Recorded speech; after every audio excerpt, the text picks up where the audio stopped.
It looks as if you could just touch it, reach out and touch it.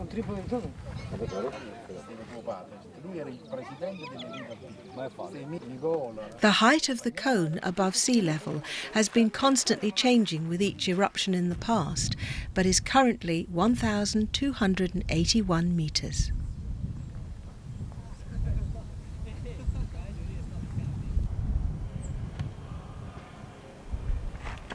Around the perimeter of the crater are eerie remains of a number of attempts, both for the funicular and later a chairlift.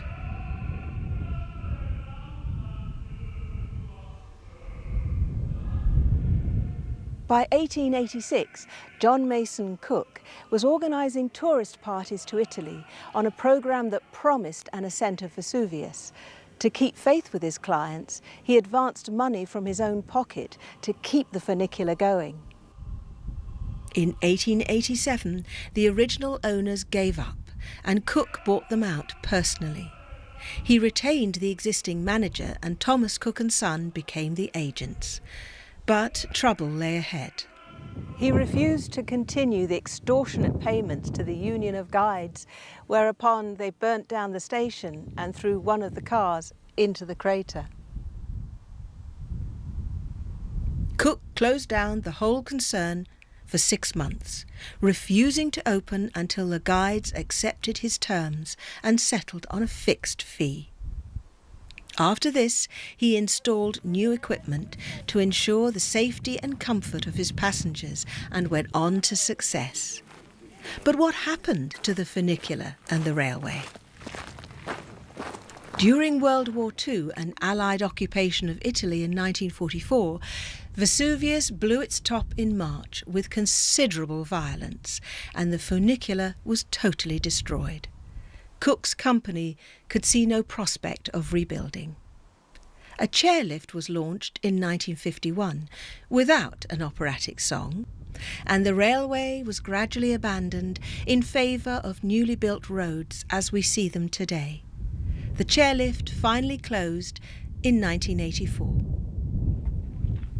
It is certain that Vesuvius will blow its top again one of these days, but it appears to have entered a cycle of predicted inactivity after a chain of eruptions that started in 1858. Previously, it had been inactive 130 years. So it's not going to blow this afternoon? No, I think we're safe today. As the clouds draw in again, it's time to move. Only a week ago, a raging storm up here caused several landslides. The national park closes during bad weather.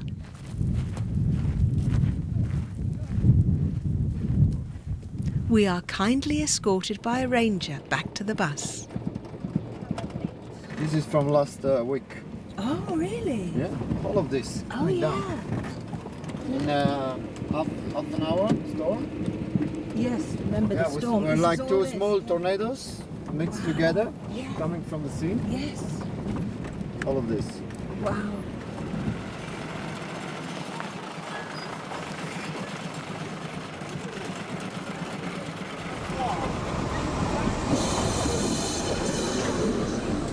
At our next stop on the Circumvesuviana line, we'll take in some of the background on those fateful 2 days in the 1st century when the Roman town of Pompeii was wiped out.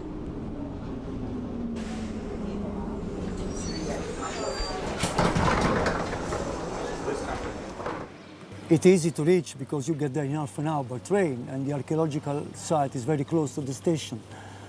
And Pompeii is a full town completely brought to the light, and that shows to tourists how was the Roman life at that time. So they could really experience what was the life at that time, and they can also experience how suddenly the life stopped there, because people was not even knowing what was going on.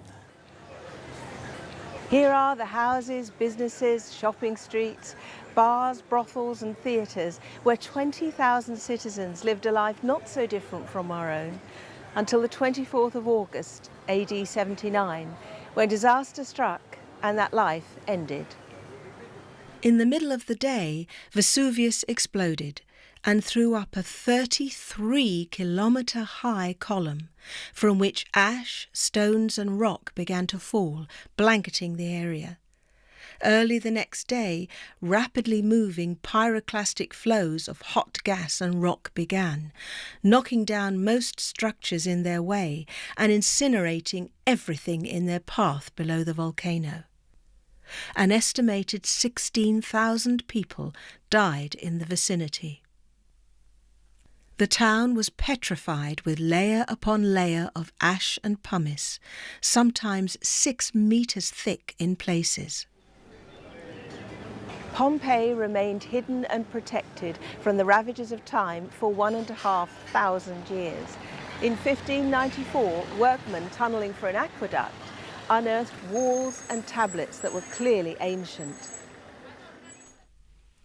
What has been gradually uncovered since that time is a perfectly preserved Roman town, giving us a wonderfully accurate, if horrific, slice of Roman life. There is a distinctive atmosphere when you walk around Pompeii, best experienced when most of the visitors have gone home or on the emptiest streets. And mostly there is a wonderful view of Mount Vesuvius of the Roman Forum there, which is outstanding.